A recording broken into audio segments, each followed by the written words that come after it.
का क्या चाहिए? बेटा चाहिए। तो अरणी माता के गर्भ में 16 बरस का गर्भ पला और 16 बरस में भगवान ने सुखदेव जी ने जन्म लिया और जन्म लेते ही कमंडल लेकर जंगल में चल पड़े। फिर दुखी कि बेटा तो हुआ पर मेरी सुनता नहीं है। तब नारद जी ने कहा भक्ति ईश्वर की देन है। अपने पूर्व जन्म की कथा नारद जी सुनाते हैं, ध्यान से सुनो। नारद जी कहते हैं व्यास जी, पिछले जन्म में मैं दासी का बेटा था और मेरी माँ साधु संत का भोजन बनाने का काम करती थी। एक बार साधुओं की जमात मेरे गांव में आई, मेरी माँ को भोजन और मैं आप क्या भोजन कर सकते हैं? साधु ने कहा बिल्कुल करिएगा। अब साधु भोजन करते, मेरी माँ भोजन बनाती। मुझे भोजन का लालच था, मालपुए का रोज भोग लगता, तो उस मालपुए के लालच में जाकर मैं साधुओं के बीच में बैठ जाता और रोज भजन करता।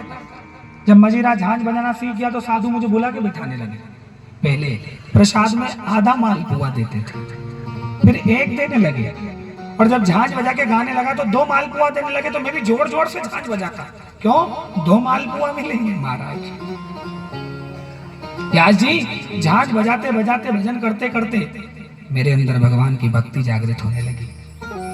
जब वो साधु भोजन करने बैठते ना, बाद में मेरी माँ पत्तल उठा के घोड़े पे फेंक देती। मुझे मालपुआ बहुत पसंद था, सो मैं क्या प्रार्थना करता है, भगवान इनकी पत्तल में ज्यादा रखवाना और पेट जल्दी भर देना। तो जो बचा खुचा पत्तल में होता मेरी माँ उठा के घोड़े पे फेंकती और मैं अपनी माँ से नजर बचा करके चुपचाप जाता और वो साधुओं की पंगत का, उनकी पत्तल का झूठा उठा करके खा लिया करता था। संत कृपा, गुरु कृपा।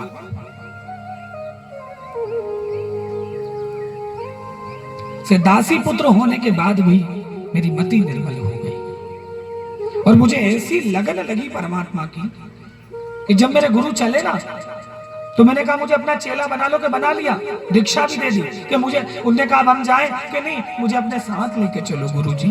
कहां छोड़ के जाते हो? कहा बेटा हर जीव पर 5 ऋण है। कहा गुरुजी कोई ऋण नहीं, मेरा मन नहीं लगता इन सब में, अब तो भजन करना है, अपने साथ ले चलो।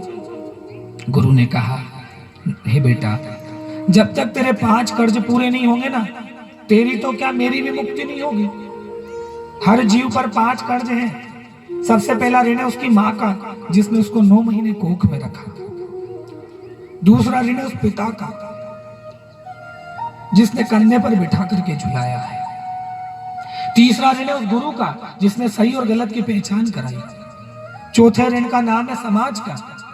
मटका कुमार के घर से आया, मकान हमारा मिस्त्री ने बनाया, पलंग खटिया दरवाजे बड़ई ने बना करके दिए, ब्राह्मण ने अनुष्ठान कराया, छत्री ने रक्षा की, दास ने सफाई हमें दी है। हम सबके ऋणी हैं, पूरे समाज के ऋणी हैं, हर व्यक्ति के ऋणी हैं। वेद ने औषधि देकर हमें जिंदा रखा, शिक्षक ने ज्ञान देकर के हमें जिंदा रखा, हम ऋणी है उसके। और 5वां ऋण है परमात्मा का। अभी इस कथा में अगर कहीं से कोई जानवर आकर बैठ जाए, आप कथा सुनने दोगे? मना कर दोगे, उठा दोगे। चाहे वो कह दे कि मैं कथा सुनने आया तो भी नहीं मानोगे। क्यों? क्योंकि वो कथा का पात्र नहीं है। तो उसकी कितनी बड़ी कृपा है कि उसने हमें इंसान बना के भेजा। उससे बड़ी कृपा, इंसान तो इंदौर में कितने 10 लाख तो होंगे, पॉपुलेशन 4 लाख, 40 लाख, तो पूरी इंदौर में 40 लाख लोग हैं। पर 40 लाख लोग में से कथा के इच्छुक कितने हैं? भक्ति कितने हैं? उन 40 लाख लोगों में वो श्रेष्ठ हैं जो रोज मंदिर जाते हैं। उन रोज मंदिर जाने वालों में भी वो श्रेष्ठ हैं जो अपने जरूरी काम को छोड़ करके कथा में जाकर के बैठते हैं। अब कथा में बैठने तो नंदा नगर की बात करें तो 5-6 हजार घरों में से मंडप में कितने हैं? नंदा नगर में ही कथा हो रही है, भागवत कथा चल रही है, झांझ बाजे के गाजे के साथ हम लेकर के आए, पर कथा मिलती किसको है? जिस पर उसकी कृपा होती है। तो बड़ी कृपा इंसान बनाया, उससे बड़ी कृपा बुद्धिमान बनाया, उससे बड़ी कृपा भगवत भक्त बनाया, और उससे भी बड़ी कृपा कि उसने जिंदगी में इतना समय दिया कि कथा में जाकर बैठ जाओ। और इस कृपा का ऋण हमें उतारना पड़ेगा। नारद, ये ऋण उतारो तब मुक्ति होगी। तो नारद जी ने पूछा, गुरुजी कैसे उतारो, ऋण कैसे उतारो, बताओ। क्या माँ का ऋण कभी उतरता है? कभी पिता का ऋण कभी उतरता है? गुरु का ऋण कभी उतरता है? भगवान नहीं उतरता। पर आप कहते हैं तो सांसारिक दायित्व के निमित्त कोई क्या करूं मैं जिससे कि ये ऋण का भार मुझ पर ना रहे और मैं ईश्वर को प्राप्त हो जाऊं। कहा तुझे अगर अपना भार उतारना है ना तो माँ का ऋण अगर उतारना है तो ब्याह कर, एक बहू ला करके दे उसको, गृहस्थी बसा अपनी कि मेरी इच्छा ब्याह करने की नहीं है फिर भी कर, क्योंकि तेरी माँ का ऋण तुझ पर है। अब वो बहू माँ को सुख दे नहीं दे ये माँ की किस्मत है, पर बेटे का धर्म है कि अपनी माँ की सेवा के लिए विवाह करे। पिता का ऋण उरण करने का तरीका, घर में संतान की वृद्धि कर ताकि तेरी पीढ़ियों में पिंडदान करने वाला और जल का तर्पण करने वाला पैदा हो। ये पिता का ऋण उरण करना है। गुरु का ऋण उरण होता है गलत रास्ते को छोड़ करके सही रास्ते पे चलने से, गुरु की बताई शिक्षा मानने से गुरु का ऋण उरण होता है। समाज का ऋण कैसे उरण होता है? पंच तत्वों की रक्षा करें, पानी बचाओ, आग बचाओ, हवा की शुद्धता का ध्यान रखो, वायु प्रदूषण, ये हमारी जवाबदारी है। स्वच्छता का सबसे बड़ा अवार्ड इंदौर लेता है पूरे मध्य प्रदेश में। तो क्या इंदौर में गंदगी नहीं है?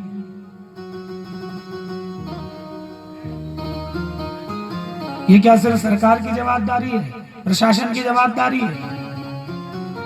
अभी बड़ा वो चला था, क्या बोलते हैं उसको, प्रोपोगंडा हुआ था, हाईलाइट हुआ था बहुत के पटाखे मत फोड़ो और हम तो फोड़ेंगे, और पटाखे मत फोड़ो और हम तो फोड़ेंगे, और पटाखे मत फोड़ो और हम तो फोड़ेंगे। सनातनी होने का मतलब ये थोड़ी है कि हम हमारी प्रकृति का ही नाश कर लें। जहां कहीं भी ये कहा गया कि लक्ष्मी पूजा से पटाखों का कोई लेना देना नहीं है, बिल्कुल सत्य बात है। तो इसका मतलब क्या नहीं फोड़े? ये भी गलत है। दीपोत्सव है, पटाखा फोड़ना, अपना धर्म की खुशी मनानी, कम फोड़िए। 5-5, 10-10 हजार के पटाखा फोड़ करके इस वायु को प्रदूषित कर हम कहां जाएंगे? हमारे बच्चों को क्या भविष्य देंगे हम? ऑक्सीजन का सिलेंडर,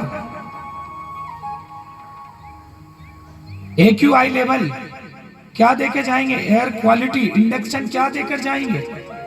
और इसका जवाबदार कौन है? हम हैं। तो बात सिर्फ पटाखों की नहीं है, हमारी गाड़ी में भी पोल्यूशन होता है, उसको भी कम करना चाहिए।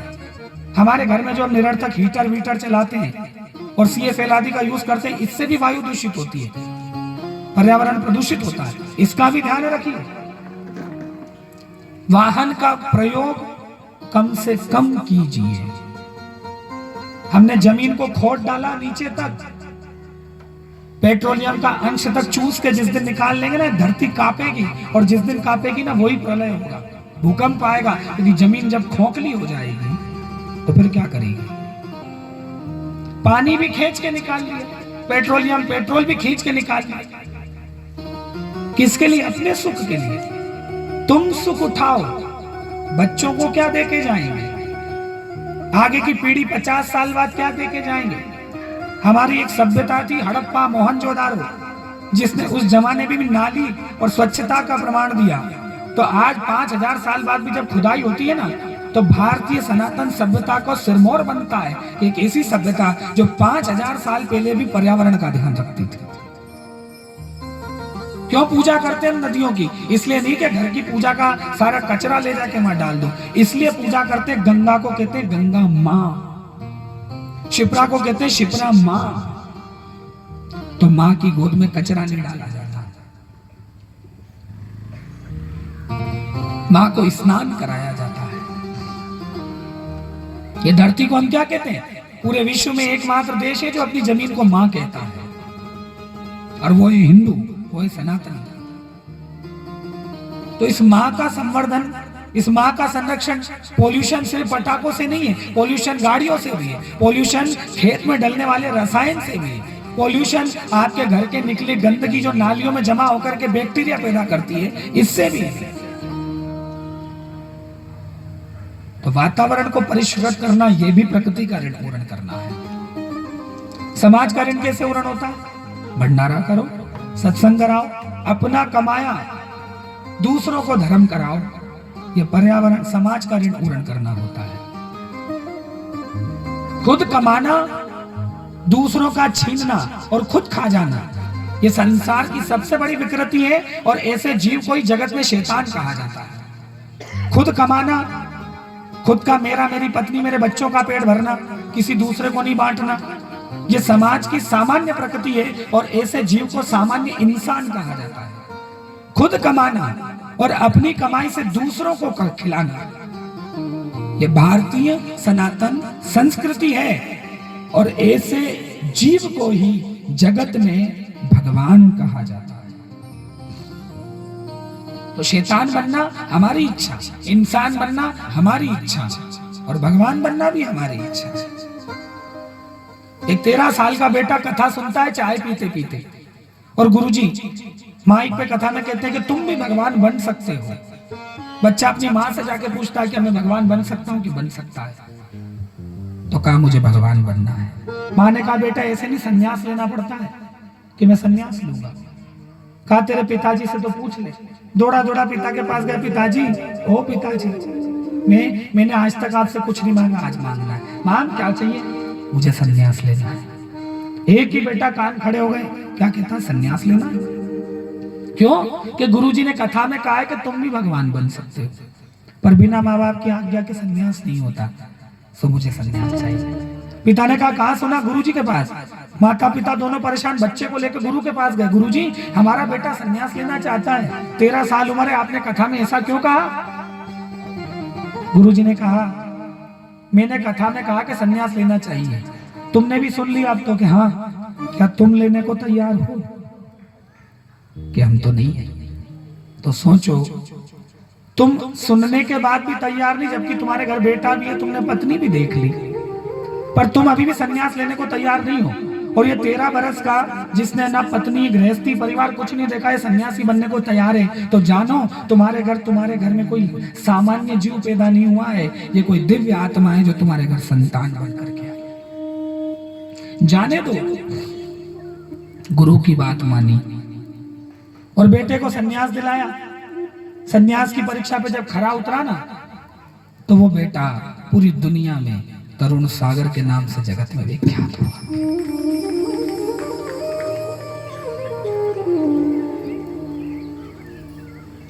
नारद हम ऋणी हैं, और भगवान का ऋण कैसे पूर्ण होता है? उसका नाम जपने से, भजो ज्यादा से ज्यादा। और वही नारद जी ने किया। माँ को सर्प ने काट लिया, गुरु जी के पास गए, गुरु जी अब ब्याह कैसे करूं, माँ तो है ही नहीं। कहा तू माँ के ऋण से पूर्ण हुआ, पिता था ही नहीं, पिता का ऋण नहीं बचा, गुरु का ऋण है, सही रास्ते पे चल। समाज का ऋण है, कथा सुना। तो नारद जी गांव गांव जाते और कीर्तन करते और लोगों को भजन करना सिखाया। प्रभु का ऋण उतारने के लिए 13 करोड़ बार नाम लिए व्यास जी मैंने, तब जाके जब मरा, प्राण छूटे और जब आंख खुली तो क्या पाया कि ब्रह्मा का बेटा बनकर के जन्म लेता हूँ। मैंने पूछा मुझे किसने बनाया? कि तुझे मैंने जन्म नहीं दिया, जिसने जन्म दिया उसके पास जा। गया, वो बांके बिहारी के पास बैकुंठ।